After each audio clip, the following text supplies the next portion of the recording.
Ce soir, on a entendu un certain nombre de réactions après le président Macron et le sentiment que la sanction qui pourrait être exercée contre les soignants, contre ceux qui ne voudraient pas se faire vacciner, serait un problème. Comment est-ce que vous leur expliquez? Qu'est-ce que vous leur dites ? Bonsoir. D'abord, je leur explique que les soignants ont été les premiers publics prioritaires avec les personnes très âgées en EHPAD à se voir proposer la vaccination. Souvenez-vous, nous étions en janvier. Au mois de mars, je tirais la sonnette d'alarme considérant que les soignants n'étaient pas suffisamment vaccinés et que cela pouvait mettre en danger, bien involontairement, des personnes âgées ou des personnes malades à l'hôpital ou en EHPAD. On s'aperçoit que le taux de couverture par la vaccination de certains publics soignants est parfois inférieur à celui de la population générale. Et en période épidémique, nous ne voulons pas, les Français ne veulent pas revivre des scènes avec des EHPAD où il y aurait des vingtaines de résidents qui seraient malades, où il y aurait des décès. Nous voulons absolument l'éviter et nous avons un moyen de l'éviter, c'est en vaccinant celles et ceux qui se sont destinés par principe à protéger les personnes les plus fragiles. Routel Krief, cette vaccination obligatoire pour les soignants, opérationnelle à compter du 15 septembre, qu'est-ce que ça veut dire? Ça veut dire qu'au 15 septembre, tous les soignants auront dû bénéficier de leur deuxième injection. Ce qui veut dire que ça laisse même quasiment encore un mois pour celles et ceux qui seraient en vacances, par exemple, pour pouvoir commencer à se faire vacciner. Mais moi, je leur demande de ne pas attendre un mois. Je leur demande dès ce soir, dès demain, d'aller se faire vacciner. Il y a des vaccins qui les attendent. On parle là d'un public d'environ 1,5 million de personnes. On parle là de professionnels de santé, du soin, de l'accompagnement dans les hôpitaux, les EHPAD, au domicile. On parle aussi des pompiers qui peuvent être amenés à transférer des malades dans les hôpitaux, aux personnels soignants et non soignants qui exercent dans ces établissements. Et pour répondre pardon pour cette réponse un peu longue, mais je crois que c'est important, pour répondre à la personne qui est sur votre plateau qui disait c'est trop tard.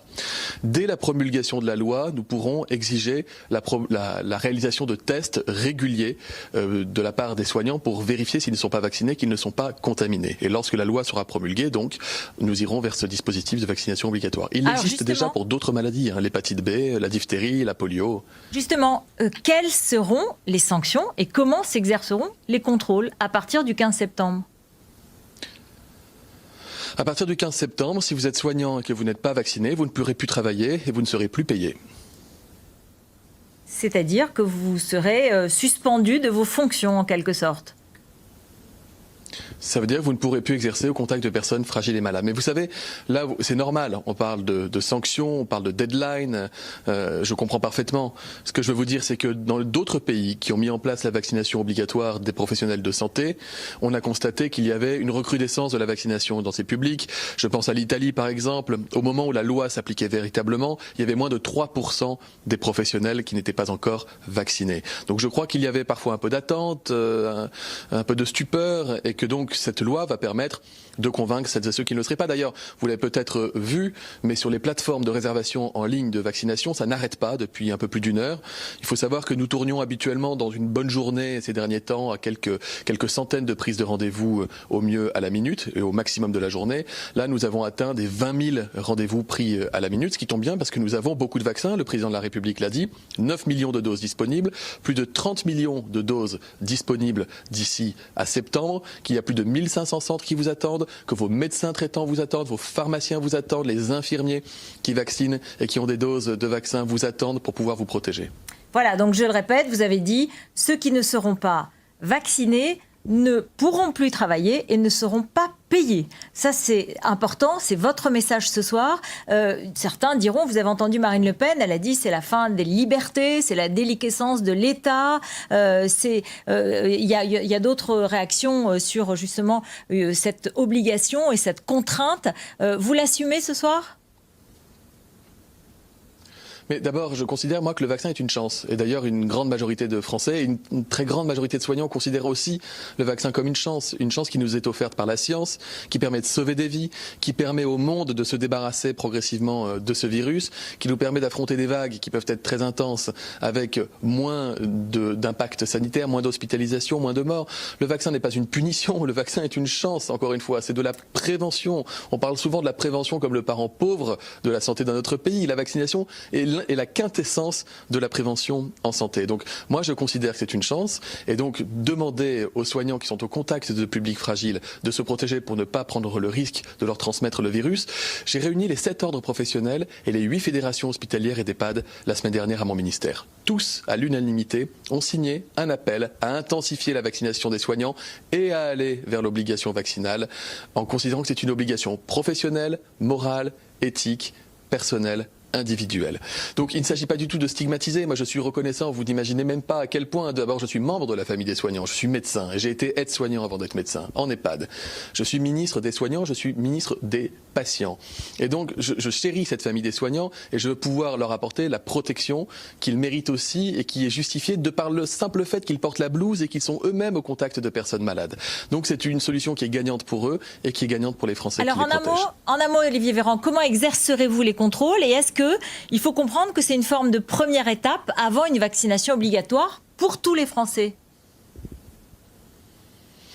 D'abord, le président de la République a lancé un appel très clair, solennel, à la vaccination massive du plus grand nombre d'entre nous. Parce que ce variant Delta est beaucoup plus contagieux que le Covid-19 qui avait mis à plat le monde entier. Il nous faudra atteindre un niveau d'immunité collective, c'est-à-dire un niveau de protection collective encore plus élevé qu'avec un virus classique. C'est-à-dire qu'il faut que 90-95% d'entre nous soient protégés contre le virus, pour que le virus ne trouve plus personne à contaminer et que, faute de candidats, il finisse par décliner et disparaître. C'est comme ça qu'on terrasse ces épidémies. Ce ne sera pas une première fois. On a terrassé la variole qui avait décimé des populations entières. On a terrassé la poliomyélite, vaccination obligatoire dans notre pays. Donc nous savons faire et nous savons comment procéder. Donc nous encourageons le plus grand nombre de Français, en priorité les plus âgés qui n'ont pas encore été vaccinés, en priorité celles et ceux qui sont porteurs de maladies qui les exposent à des risques de formes graves, mais de façon plus générale, les jeunes doivent se faire vacciner. Le pass sanitaire est un outil qui va nous y aider. Comment vous ferez les contrôles pour conclure ? Pour les contrôles pour les soignants, c'est la responsabilité employeur. Les agences régionales de santé, les directions d'établissement, l'assurance maladie seront habilitées à effectuer des contrôles exactement comme ça existe aujourd'hui dans le droit commun pour plusieurs maladies déjà, notamment l'hépatite B. Nous savons faire. Le pass sanitaire l'objet n'est pas d'aller contrôler ou sanctionner. Le pass sanitaire, pour finir, inquiète par exemple les restaurateurs, un certain nombre de professions. Ils disent qu'il faudra mettre un gendarme devant chaque établissement. Mais le pass sanitaire, ça veut dire que si vous êtes vacciné, votre vie ne va pas changer. C'est ça que ça veut dire. Ça veut dire que si nous avions une épidémie intense, importante, et nous avons des signes qui laissent à penser que l'épidémie pourrait être importante, puisque les chiffres augmentent. Plus de 60% de contamination en une semaine. Pour la première fois cette semaine, le nombre d'hospitalisations repart discrètement, mais repart à la hausse. Et on voit bien tout autour de nous, en Espagne, aux Pays-Bas, en Angleterre, en Australie, en Corée du Sud, dans le monde entier, on voit que ce variant Delta provoque des épidémies très intenses. Donc, nous ne serons pas dans la même situation que l'année dernière. L'année dernière, face à une situation comme celle-ci, nous aurions pu dire on va devoir fermer les commerces, fermer les bars, fermer les restaurants, fermer les théâtres et les musées. Vous savez ça, nous avons été obligés de le faire. Aujourd'hui, nous savons que si nous laissons l'accès à toutes les personnes qui sont vaccinées, cela ne présente pas de danger. Par contre, si nous laissons cet accès aux personnes qui ne sont pas vaccinées, et donc potentiellement contaminées et contagieuses, alors là, ça présente un danger pour l'ensemble de la population.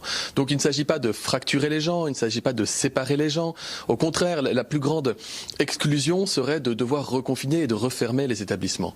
Pensez aussi aux commerçants, pensez aux restaurateurs, pensez aux amoureux de la culture qui veulent continuer à exercer leur profession et leur métier. Ils pourront le faire grâce au pass sanitaire. Vous aviez dit, il y a quelque temps, en décembre dernier, et encore en mai dernier devant le Sénat, être vacciné ne sera ni nécessaire pour aller au restaurant, ni pour aller travailler. Vous savez mon opposition de principe à l'usage d'un pass sanitaire pour des activités à la vie courante telles que manger au restaurant. La gravité de l'épidémie vous a fait changer d'avis ? D'une part, la gravité de l'épidémie, avec un variant qui est beaucoup plus contagieux. Enfin, là, je ne vais pas vous faire la liste exhaustive, mais dans certains départements, en une semaine, on a une augmentation de 500% du nombre de cas. Ça n'est jamais arrivé avec les variants précédents. Jamais. Jamais. Donc on est encore à un niveau de contamination qui n'est pas élevé, mais si on continue sur cette tendance, on aura une vague épidémique, avec des conséquences sanitaires.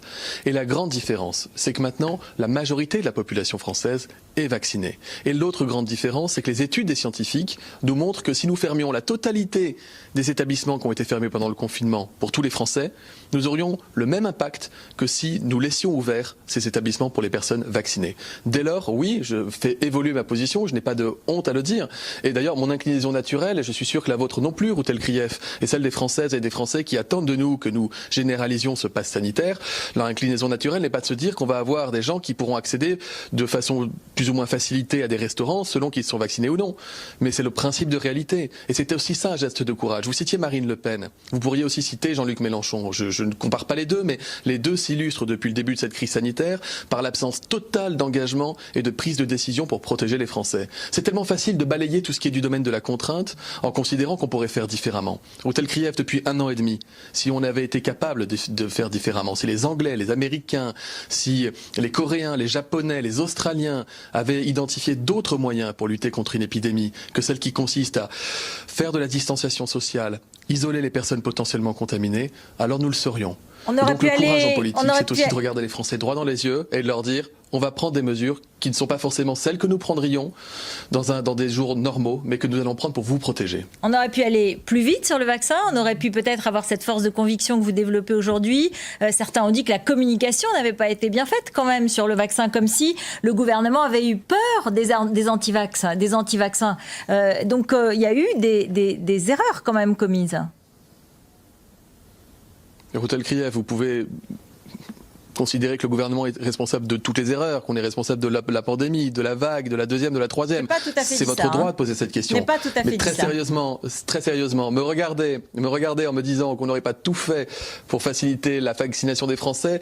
Nous travaillons avec 900 associations. Nous avons des bus de vaccination. Nous avons passé plus d'1 million d'appels téléphoniques aux personnes âgées et malades qui n'avaient pas encore été vaccinées. Envoyé plus de 3 millions de SMS. On vaccine à la plage, on vaccine dans les grandes surfaces.